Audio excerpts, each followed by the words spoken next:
Welcome everyone to the PARC Forum. My name's Stuart Card.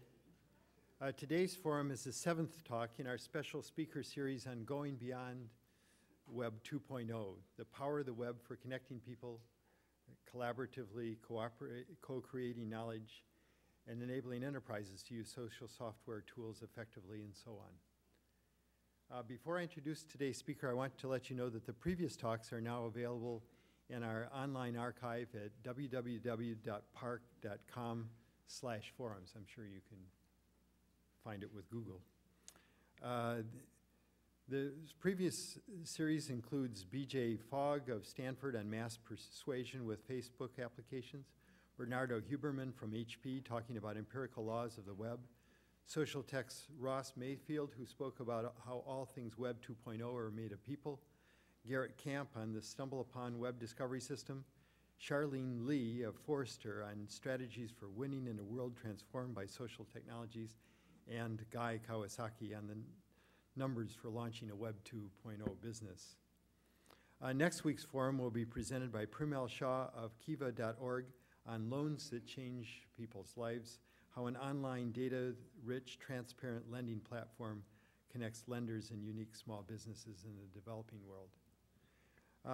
One of the things we've tried to do with this series is to represent different perspectives going beyond Web 2.0 by covering different technologies, business models, and approaches. So it gives me great pleasure to introduce Fernanda Viégas and Martin Wattenberg of IBM to provide a perspective from the research laboratory of stuff that's on its way for uses in web collaborative visualization.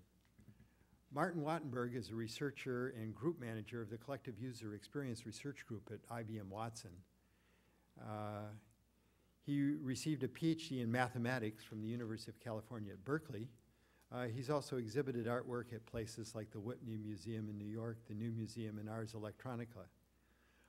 Martin's a mathematician whose research interests include information visualization, collaborative computing, journalism, bioinformatics, and art.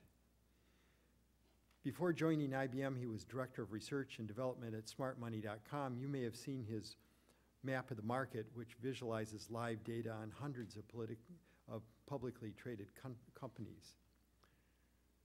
Among others of you, I suspect the most notorious thing he's done is be the creator of baby names, which really opened up the collaborative visualization paradigm you're going to see today. Martin showed that people will waste days of their time and lives and recruit their friends to do the same if given the proper highly interactive visualization of the statistics of baby names. And as if this weren't enough, he's discovered people couldn't wait to talk about their experience with each other.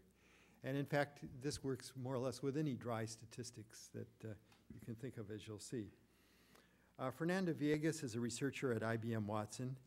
She received her bachelor's degree in graphic design and art history from the University of Kansas and her PhD from the MIT Media Lab. Fernanda is a designer from whose research focuses on the social side of visualization, storytelling, collective sense-making, and online identity. She's known for her work combining the visual and the social. These include chat histories. She has a system called Chat Circles. Personal and email archive. She has systems called Post History and The Mail. And Wikipedia activity. With Martin, she did a system called History Flow. Her visualization-based artwork has been exhibited at the Whitney in New York, the Institute of Contemporary Art in Boston, and galleries in Los Angeles and Sao Paulo. Fernando and Martin work at the intersection of new web-enabled social collection, information visualization, and art. I think their work is paradigm-changing and points to ways in which sense-making and information-intensive, database-centric applications can be directly amplified through interactive visualization and social means simultaneously used. You can just see how the work that they're doing shapes how these means can be used for achieving what we are coming to call collective intelligence. So without further delay, I give you the moving forces behind a new social visual web, Fernanda Viégas and Martin Wattenberg.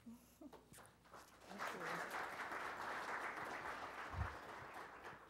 Thanks, Stu.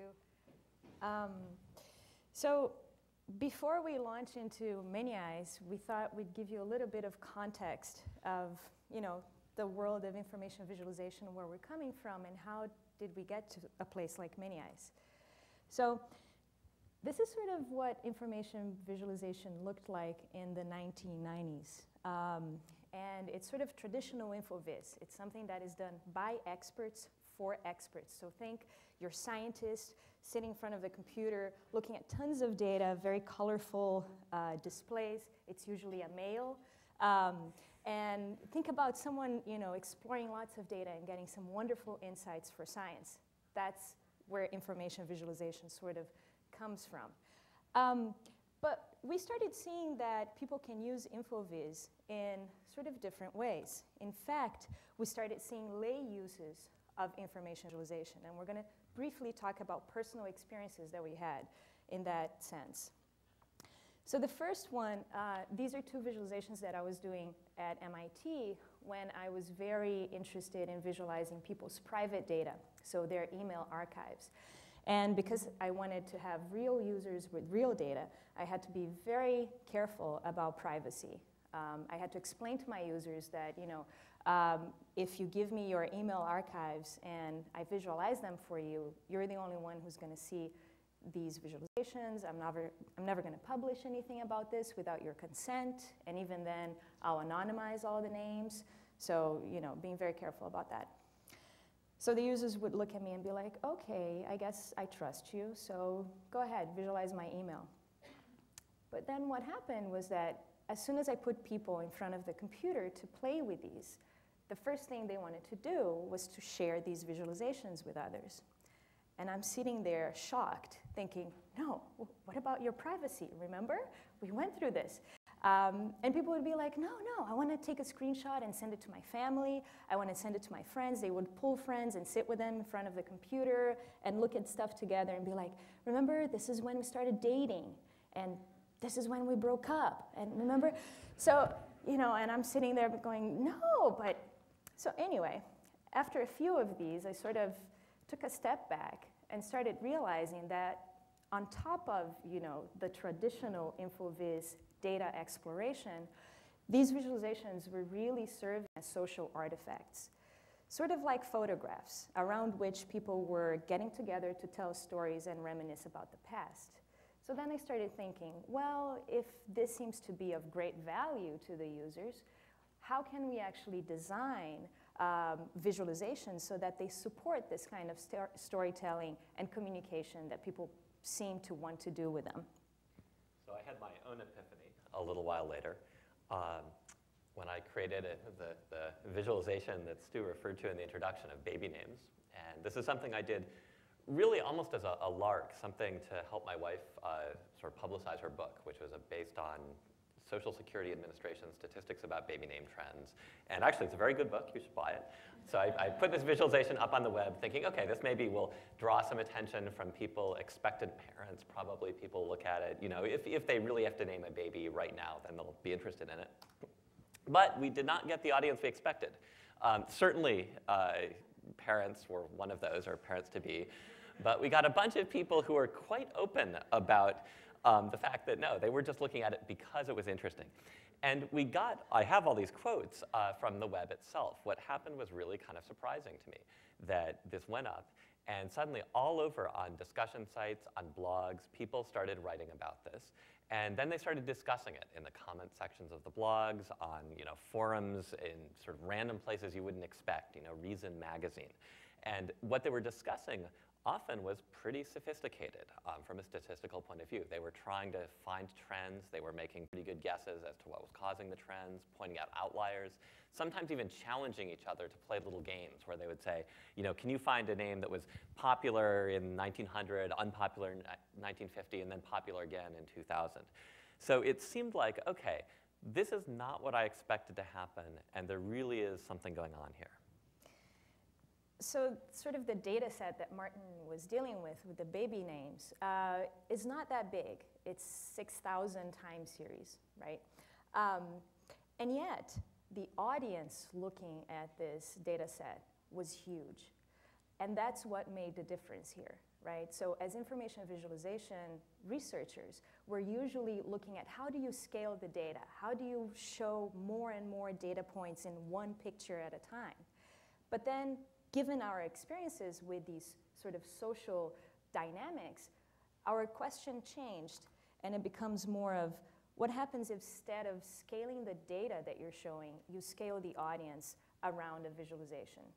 And that's when we decided to build Many Eyes. So Many Eyes is a public website. It's free. Anyone can go there, where anyone can upload data, visualize the data, and share these visualizations with others. So we'd like to give you a demo now. And so this is the Many Eyes site itself. Here's the home page. You can see that there's a bunch of thumbnails of visualizations on the front. These are visualizations created by users, but selected by us as particularly interesting examples. If I want to see what visualizations people have created recently, I can click on this link. I genuinely don't know what I'm going to see here because this is a live site. Okay, so it looks like the most recent visualization is someone who's looked at their PhD thesis on evaluation of learning and technology and have visualized that. We have a surprising number of people who visualize their theses.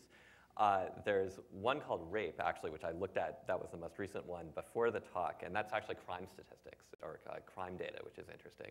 And you can see that there's a whole set of visualizations like this. I can sort these. We let people rate these, so certain ones will bubble up to the top as better or worse than others. So if I take a look and sort them by rating, then I can see the top visualizations. And let me dive into one of these, and we can see what it actually looks like close up. So this is a visualization of the US budget. We're going to look at US government expenses from the early 60s up to the recent times.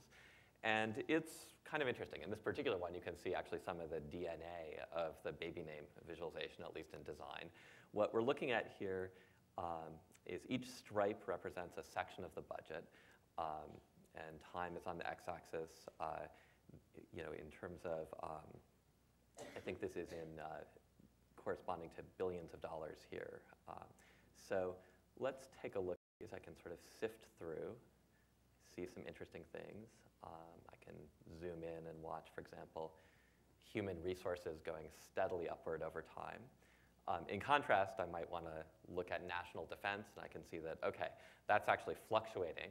There's not a strong upward trend, but it really depends on whether we're at war or not. So it's interesting. This is some nice data. But you might say, okay, what if you need help sifting through this? It's actually a reasonably complicated data set. Well, one way that we provide help is to let people comment on the data. So if I scroll down, you'll see there are a whole set of comments, much as you'd see on a blog. They go on for quite a while. One thing that is different from a standard blog comment is that you'll see little thumbnails next to each comment, and the thumbnail indicates what the visualization looked like at the moment someone made the comment. So for example, here, someone has found a little spike and said the amplitude here is huge and dwarfs everything in its category. So let's click on that, and we'll see what happens. And in fact, we get taken to a spike that shows deposit insurance in $90 billion at its peak in the late 80s, early 90s. So think to yourself for a moment, okay, what is that likely to be? If you remember famous fiascos in American financial history. What's nice is the person who wrote this didn't know what it was, but right away someone wrote in and said it appears to be the savings and loan scandal. So they answered the question. And you can see that, okay, so this is sort of a nice way for people to ask a question. They'll get answered by the crowd, as it were.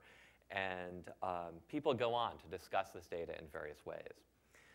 There's a bunch of other things you can do with this data. I'm just going to show one quickly, which is that for every visualization on the site, you can get to the underlying data itself. You can click on a data page that's created when someone uploads their own data, and you get a preview of the data. People can even comment on the data and make notes. And I think it's very important. You can click on this button and just view this as raw text, so that you can then export that into Excel if you want to check the numbers. And that's, I think, one of the very important themes behind Many Eyes is the idea of providing transparency at all levels. Transparency in terms of the visualization, and then transparency in that you can drill down and get to the actual numbers if you need to. So let me show you a little bit more examples of different techniques that we have on the site for visualizing data. So what I'm bringing up here is a city versus highway mileage for cars in the US. And this technique is called a Treemap.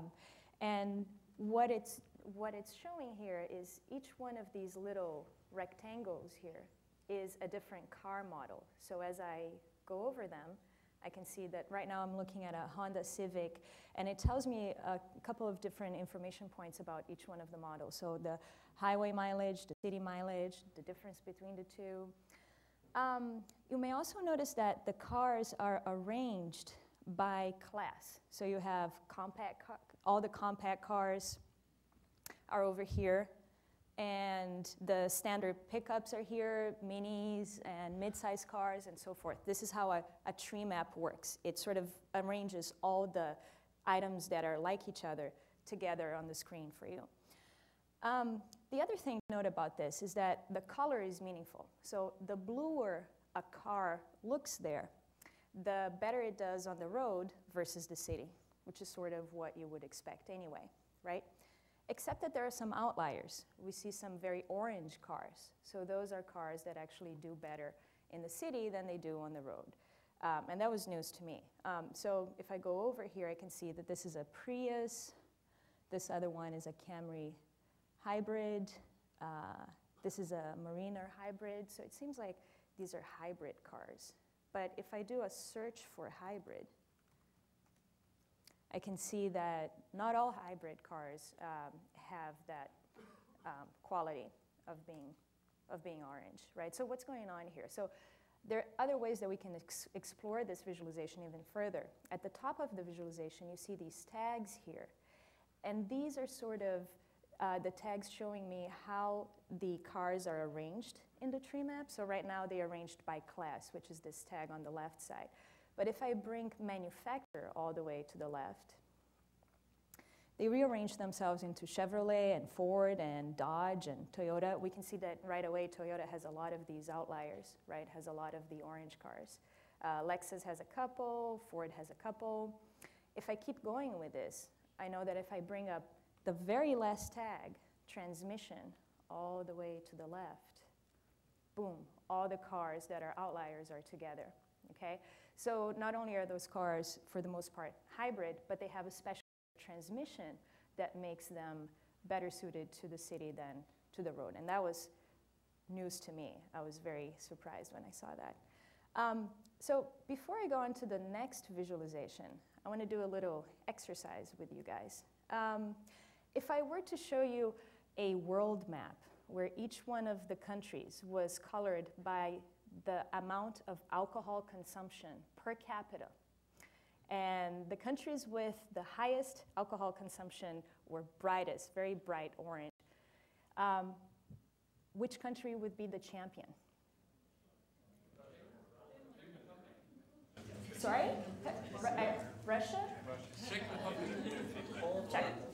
The Czech Republic? Sweden? The UK? Ukraine? Okay. Those are all good bets. Okay, so I'm gonna click on the alcohol consumption worldwide map here. So this is a data set that one of our users put up and created this world map. So let's see who's the champion here. So Russia is doing pretty well. It's 10.3, right? But our champion is 17.6.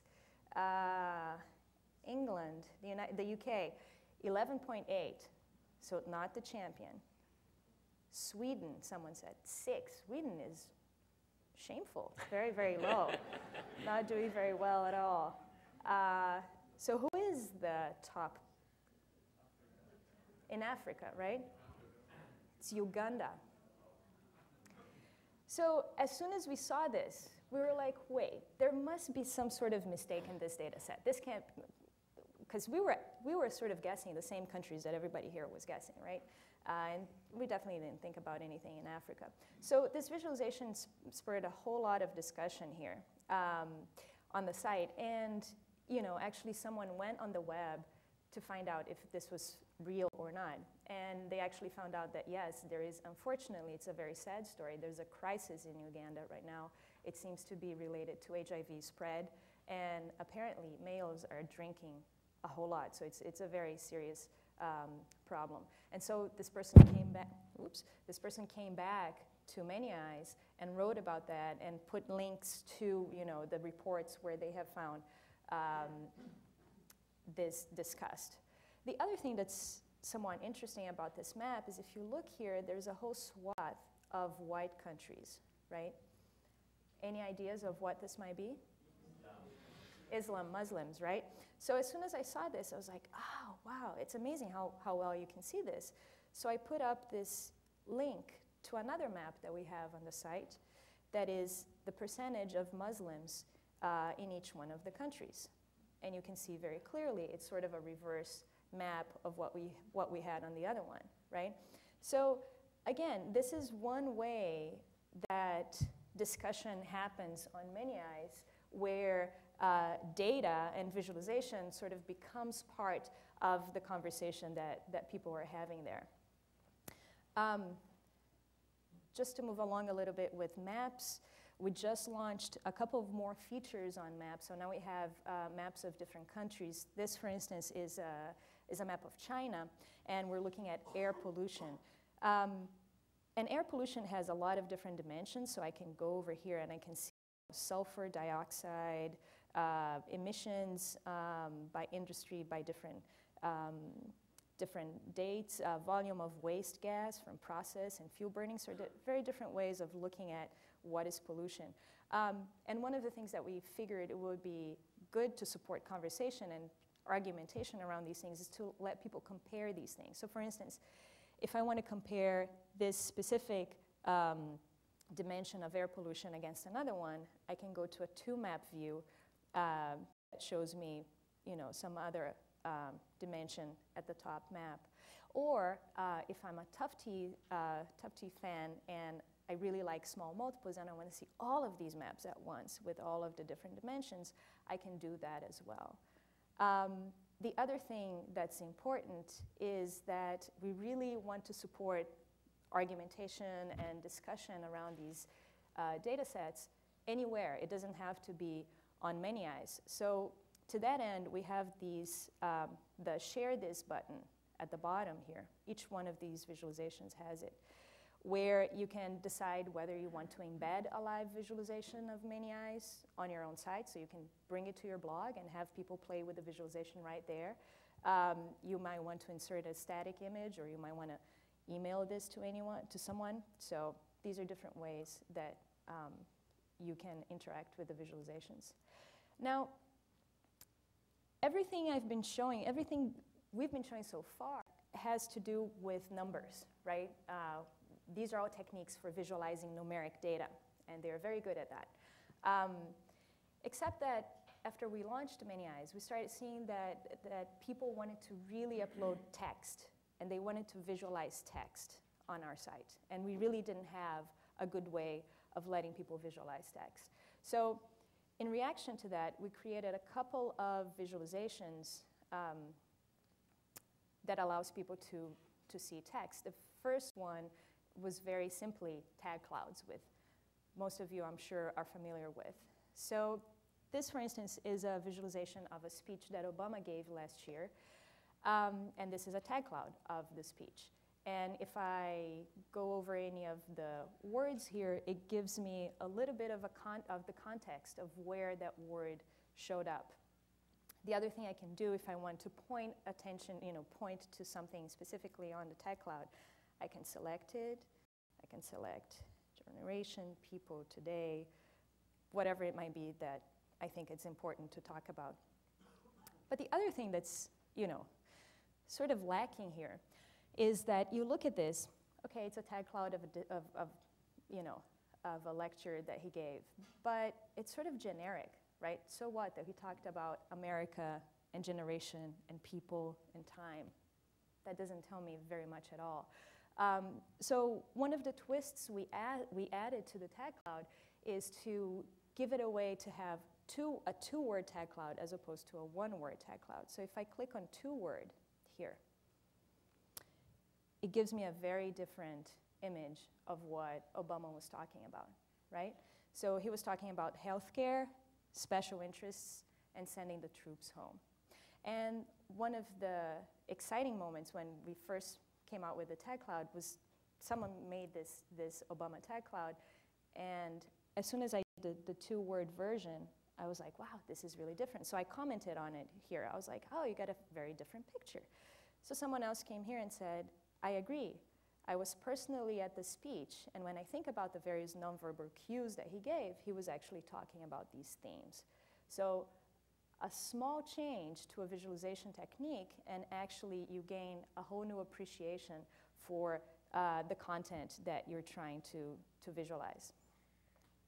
So when we launched the tag cloud, we were amazed at how many people started using it. And so we thought, okay, text visualization is important. Let's think about some other things we could do. We appreciated the simplicity of the tag cloud because it seemed like that let people understand what was going on intuitively. But at the same time, you know, probably the big problem with any tag cloud is that it scrambles up the text. So we came up with a way to do a very straightforward visualization of text where the word order mattered. And let me give some examples of that. Something called a word tree.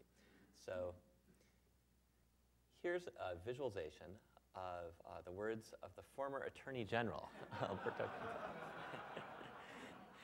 So it seems I don't have to go into a really long explanation of how this works, but you can see essentially there's a key phrase in here, and you're looking at all the things that follow it. He doesn't recall stuff, he doesn't know stuff, he doesn't think stuff, he doesn't believe. I can interact with this in a variety of ways. I can sort of see what is it that he doesn't recall, what is it he doesn't recall whether, kind of zoom in, zoom out, don't know. It's actually kind of an interesting visualization. There's more than just amusement value here.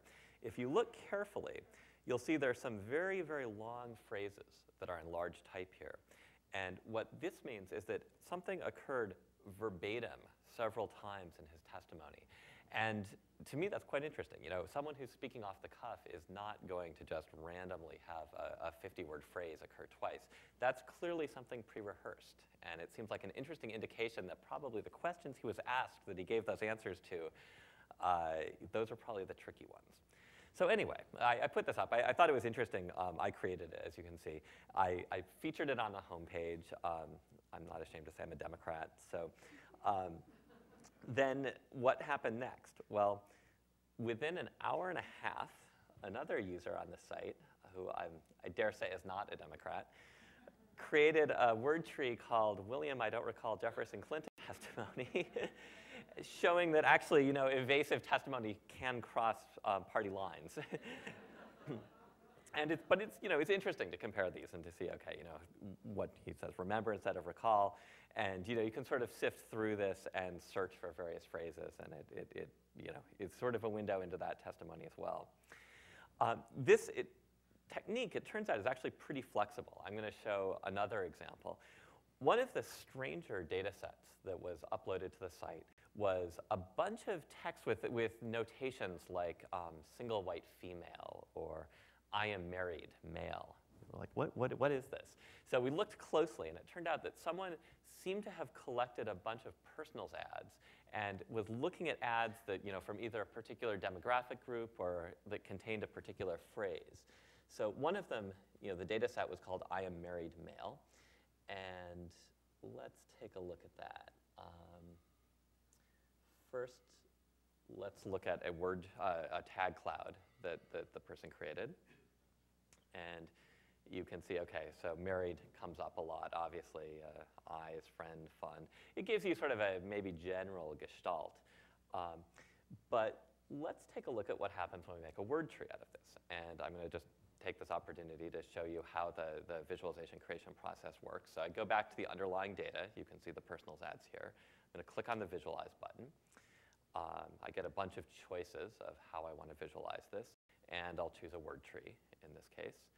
And let's see, I have a little word tree here waiting for me to type something in. So I'll type in I. Aha, and we already see that coming out. I am married. And we get, I am married, but seems to be the operative phrase when you're doing this type of personals ad. So again, it's quite interesting, and there are a bunch of applications.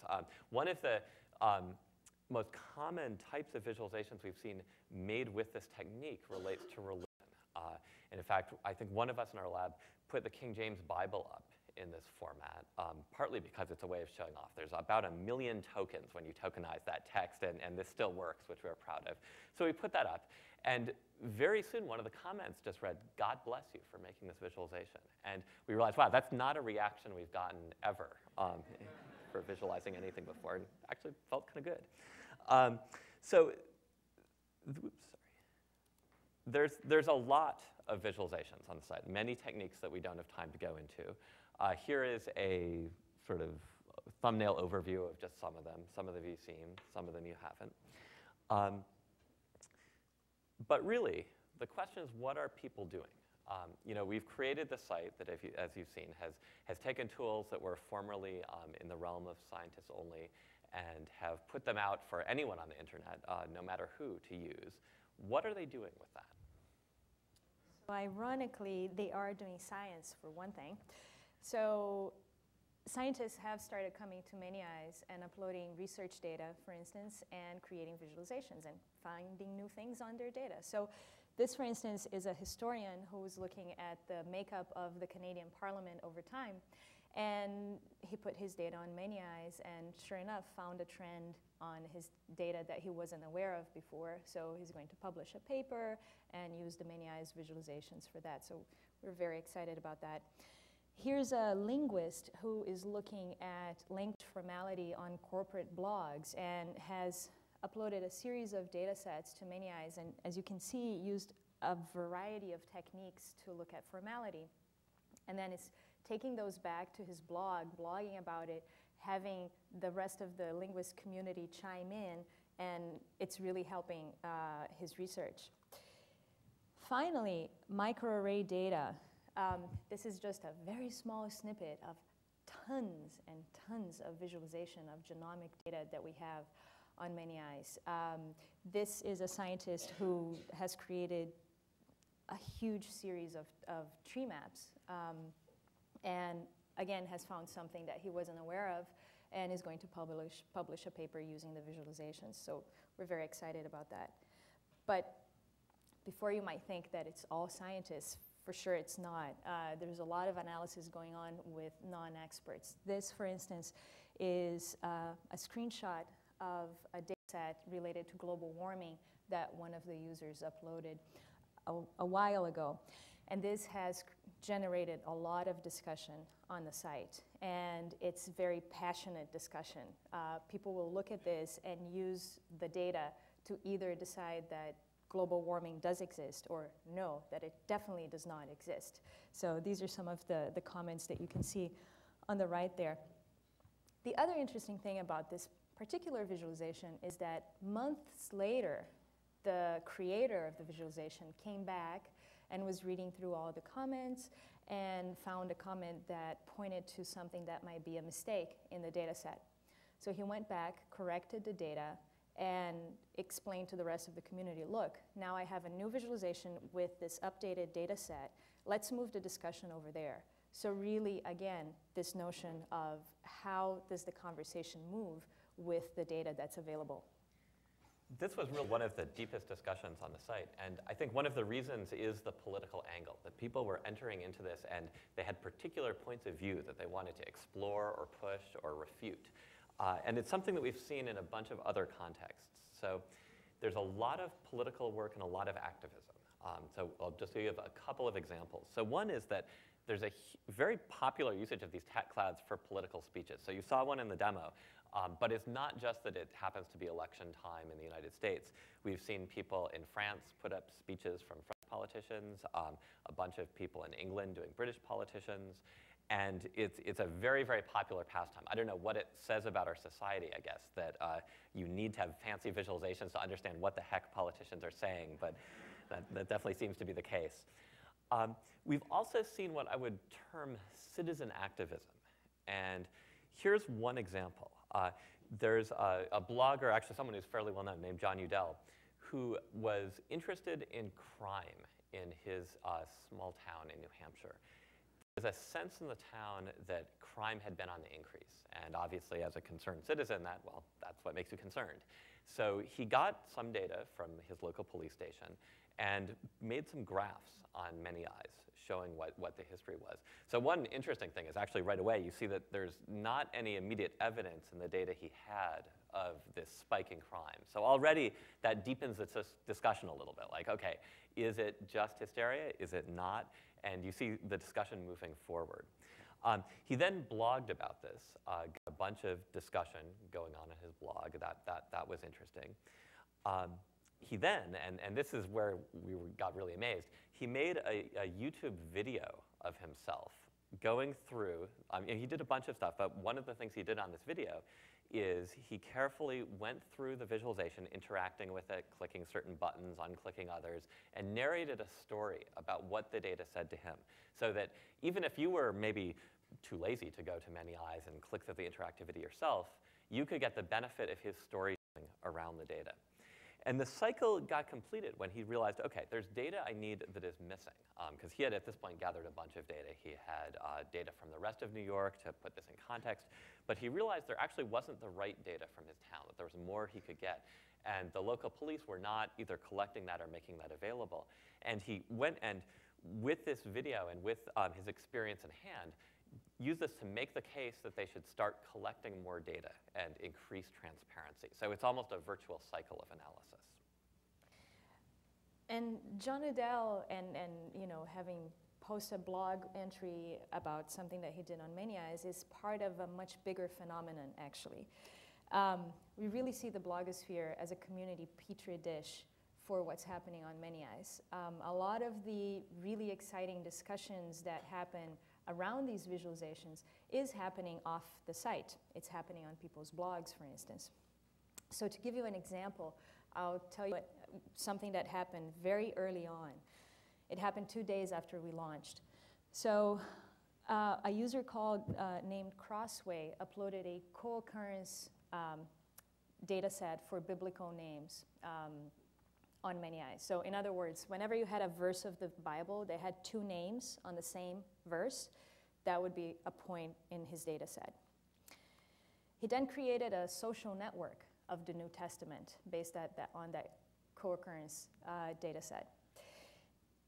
He went back to his blog and blogged about it. He also blogged about the Treemap that he made on Many Eyes. Very quickly, his blog got tons of responses, a whole lot more than his blog usually gets. In fact, it got so many responses that within a few days, this was traveling much more widely on the web. So it went from Christian blogs to technology blogs. It was on Boing Boing, for instance. And the picture that you see on the right there is someone who made a YouTube video of themselves playing with the visualization and what they were seeing as they were selecting different nodes and who was connecting to whom. And it really came full cycle when people, got notice of this, and then other people came to Many Eyes, uploaded their own biblical data sets, and created their own Many Eyes visualizations and blogged about this. So we really saw this as sort of a textbook example of what we wanted to see happening on Many Eyes. It's sort of like a community taking this technology into their own hands and making that as part of the conversation. The other thing that's interesting about this is if you look at this social network, it has a huge dot in the center, right? Who is that? It's Jesus, okay? It's the New Testament, it's Jesus. Are we surprised that it's Jesus? No, right? You sort of expect that, right? So the point here is not so much that this visualization is helping you delve into data you had no idea about, but it's more that it's confirming something you know. And it's more that it's really fitting within a conversation that already exists in this community about faith and religion and so forth, and the Bible, obviously. So as, again, visualization researchers. You know, we're used to thinking about visualization as this exploratory tool that you use to gain insights. And here, this community was using it in a very different way, but a very effective way for their means. So, in other words, grabbing these visualizations and bringing them to your community, wherever that community may be, is a big part of what happens on the site. So, in fact, we just finished our first round of interviews with users where we actually asked them, why are you coming to Many Eyes? Why are you visualizing data? What are you doing with these visualizations? And it's been really interesting to find out that a lot of the conversation, you know, some of it occurs on the site itself, like we were showing you. A lot of it occurs off-site, sometimes even face-to-face around these visualizations. And why is it that it occurs off-site? Well, part of it is because people want to do audience management. So if I'm a blogger and I already have my audience and I already have my community, I want to have that discussion on my blog. So really bringing these little visualizations to my blog is what I want to do. And so this has started us thinking about the fact that Many Eyes, instead of, you know, trying to be a community site in itself, is also part of a, you know, what we're calling a community component. So think about Facebook widgets, for instance, you know, how you're bringing a lot of distributed pieces to Facebook. Many Eyes can be one of these pieces that you bring. And that sets out new design directions for visualization, which we might not have thought of before. So our last example is going to stray even farther from statistical analysis, and is just an example of a game that arose spontaneously on the site. So someone created this visualization entitled Shakespeare's Favorite Words, and it's a tag cloud of 50 love sonnets. It's actually, I find it very, I don't know, pleasant and relaxing just to look at these words, very pretty. But someone else had an idea. They realized, okay, I could select certain words in this, highlight them in orange, so you see it says, dead eyes face false fear, and make a little sentence, sort of sub-poetry. And someone did this and said, hey, look what I did. And then other people joined in. So we have someone who says, sweet things waste youth. And then my favorite here, beauty doth love praise. So this is purely frivolous, but I think it indicates the sort of social appeal of these visualizations once again. And so what I'd like to conclude is with a parable about telephones. If you look at how telephones were marketed about 90 years ago, they were sold using ads much like this one. It says, the efficient minute. Telephony was very serious technology back then. It was meant for very, very serious things only. And in fact, there was an ad campaign called the Telephone at Christmas. And it was telling people to use their telephones at Christmas, which doesn't seem strange to us now, except what were they saying? They weren't saying call your distant relatives. They were saying this is a great way to, you know, plan your party, that you can, you know, call, you know, the people you buy cakes from or whatever. Totally missing the social angle. So I think there's a chance maybe that the same thing may happen with the visualization as happened with telephony, that of course telephones began to be used very, very socially. And I would add that the social uses fed back to the serious uses. If you look at telephones as business now, a lot of times it's the casual calls that will lead into something that turns out to relate back to the business. At the same time, there's also purely social uses that have no business value. And it really becomes a kind of communication medium that helps you get things done. And I think visualization the same thing may happen. We have serious science going on in Many Eyes. We have people collectively analyzing things. We have people who are activists.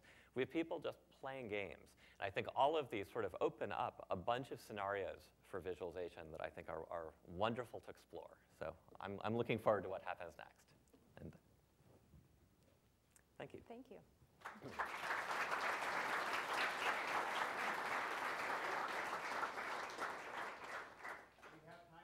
Questions. What's your number of registered users, and how long have you been since you launched? Just what kind of growth rate I think? So we launched almost exactly a year ago. So Many Eyes just turned 1 year old. We have around 6,000 registered users, but as an unregistered user, there's a lot of things you can do on the site. So we got a lot of traffic from anonymous users who just want to create visualizations and comment on the visualizations themselves. Yes. Is there a business model behind it that you want to, pursue? Yeah, so I mean, we work for IBM, which of course is a for-profit company. I mean, I think there's a bunch of ways that you can imagine this being used. And I think some of this is all, some of the components of the site are already making their way out into the world. You could see a couple of uses as well. I mean, I think some of this you would have to speculate about, but you could say, well, what if you had a version of this that you could use within your own corporation? Because maybe you don't want your data to be completely transparent to the world. You want it just to be transparent to a select group. So there are a bunch of scenarios where this seems like it's actually potentially valuable. For business, financial, stock trades, house costs, and such like, or only this type of usage? So the question is whether people are using it for financial data and stock trades and so forth. Hopefully not, because everything on Many Eyes is public, and we try very hard to discourage people from uploading any sort of copyrighted or confidential or private data to the site. The other thing is that in terms of stock trading or anything like that, we don't have live data on the site. It is all, you have to upload your data set and your data set stays there. You can edit your data set, but it's a manual thing. There's no live streaming of data right now. For example, the house costs in the Silicon Valley or house trends. Oh, yes, there is that. Yeah, I'm sure if we looked up housing, we would probably find something in here. Yeah, the range of data sets is amazing. It's trying to see housing price index for Indianapolis. There's some, oh yeah, look at this. Yeah, so someone is actually doing some very systematic analysis of a bunch of different cities there. Yeah.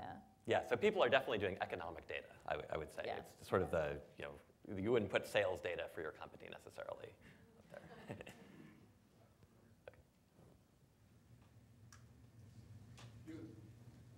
Oh, yes.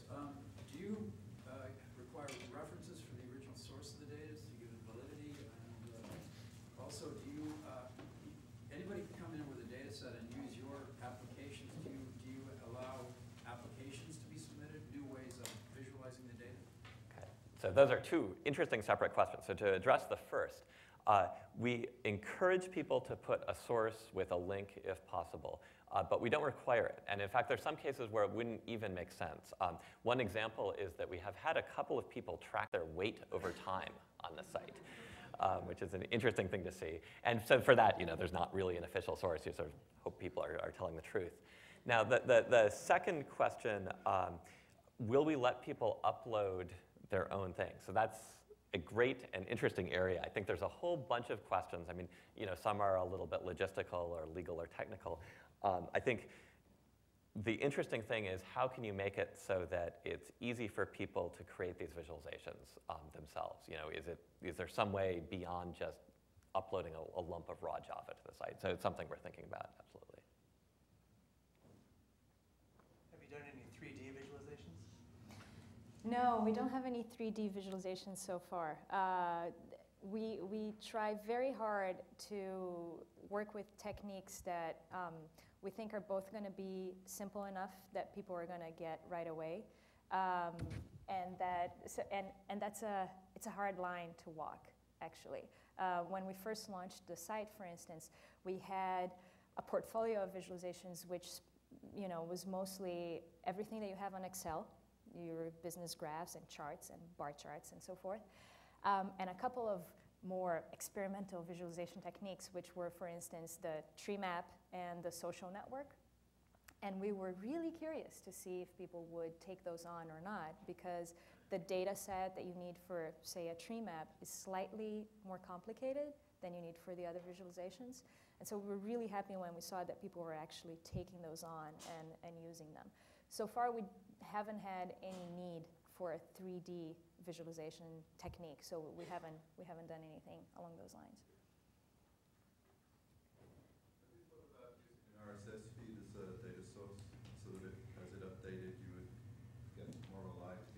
Yeah, so that's something we've definitely thought about, and sort of more generally, you could imagine giving the data source just as a URL, and it could have the same format that we use data now, but it could update live.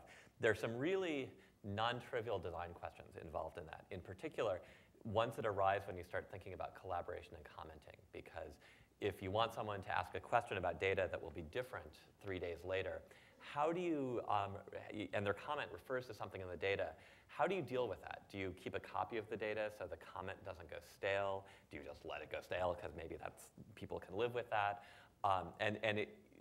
We actually have been thinking along those lines, and there's some interesting stuff in place, but deciding on that final design for how you deal with collaboration in the context of changing data is actually pretty tricky, and we haven't finalized anything yet. I have a question I want to ask. I want to note about the importance of the interactivity and the very fast response time and the liveness of some of the visualizations. And I was wondering if you would comment on that, and trying to imagine whether this would work as well if you had to wait 20 seconds for it to refresh, like in the old days. Because you've clearly put a lot of engineering effort into making that be true. Yeah, so I think the answer would be no. If people had to wait 20 seconds, I think they would very quickly lose interest on a site. We worked really hard to make sure that not only that the transitions are smooth between states, but that they're also meaningful. A lot of the reason why we use, say, animation on the visualizations is to give users a more meaningful transition from one state to the other, so that if you click on something, you don't all of a sudden jump to a completely different picture. But there is some way that you transition from one state to the other so that you understand what's happening. And that's really important to us, is to always keep the user sort of aware of what is it, how is he or she changing the state of these visualizations.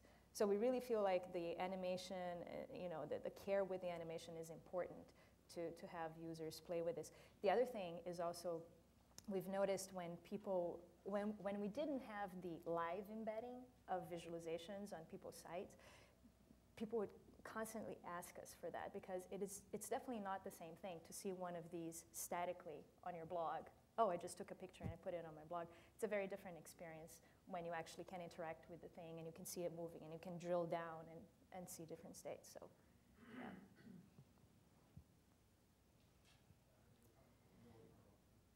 You mentioned Tufty earlier. Do you happen to have gotten any feedback from him about the site? No feedback from him. Not yet. Yeah, I have no idea. If he has, he hasn't told us. You could post it on the forums. He has an active forum site at his website. Yeah, it'd be interesting, yeah. So we're going to see a progression of appies here coming along, more developed, besides what you've got so far for putting on a blog. We're thinking like Google Maps, Google Earth, that type of structure. You mean in terms of allowing people to mash up data with the visualizations? So that's definitely an interesting direction.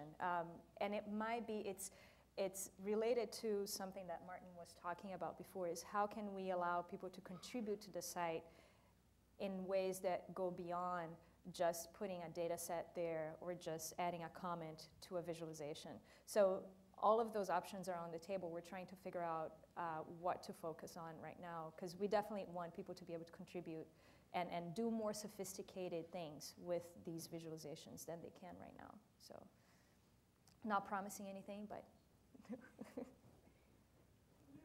take different data sets that are already on there and kind of combine them? You cannot, but yeah, I think that would be wonderful if you could. And I think that one of the things that opens up is a new avenue for the collective intelligence to emerge on the site, because right now there are a lot of scattered things. But if you look, for example, at all the housing price indicators that you saw when we did a search, if there were an easy way to merge those together, there's value to that. So yes, I think that's an excellent idea. I wish it did that now. Hopefully we'll soon. When can we go private with this, so for internal uses? And So- I can see, I was a CPA, I've been in business for 40 years. I can see so many uses, it's incredible. Though it has to be not public. Right. So this is a question we've been getting since we first launched. Is I want to buy many eyes for my company. How can I do that? So we are a research group within IBM, so we don't have the power to put this into product. But you can imagine that, you know, IBM being a company, there's definitely interest from IBM to see that some part of many eyes or some flavor of many eyes makes it into product. So, you know, there are some plans in that regards, but I can't talk more about that. But yeah, that's an interesting name you bring up. Yes. But you know, parallel to that, it's important to say that for us, the fact that Many Eyes is public is really important because for us, it's really a research platform to test different techniques and to test what does it mean to do collective intelligence around visualization. That's amazing. Two more questions. There was one in the back and then you. Okay. Yes, as you've been going through your work, you must have had ideas for visualizations that didn't make the page because they were too hard to implement or they were too hard to understand, but they really had potential. And I was wondering if you would each just comment on your favorite visualization, one that you think is potentially most significant that didn't make the page. Oh, that's an excellent question. I mean, Well, so something interesting happened last year. Martin and I were seeing all the text activity on the site, and we really wanted to respond to that with more than just a tag cloud. So we literally locked ourselves in our offices for 1 week, and we didn't go anywhere, and we were like, we're going to do text visualization. And during that week, we went through a series of prototypes of different ideas to visualize text. And we were going through things like, how do you see patterns over time in text? What is it that people would be looking for when you do text analysis? Because we don't even know what people's task would be with the text data that they're bringing to the site. And it was out of that week that the word tree that you guys saw came out.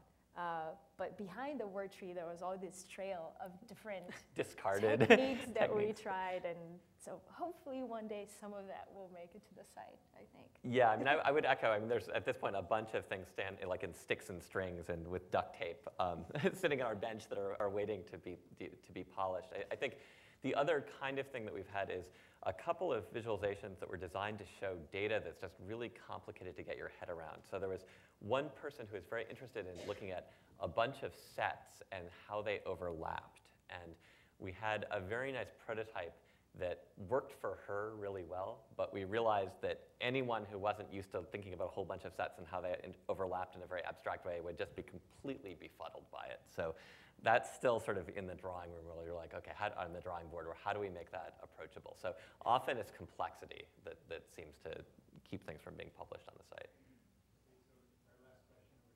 Yeah, so you mentioned people included these visualizations in Watch. Have you had people who are on Wikipedia wanting to take some of this data to sort of put on Wikipedia as part of some of this? Like, it seems like the examples of sort of the maps of alcohol are really kind of, you know, as compelling as words. So I've been at Wikipedia asking. I think Wikipedians have not found out about Many Eyes yet.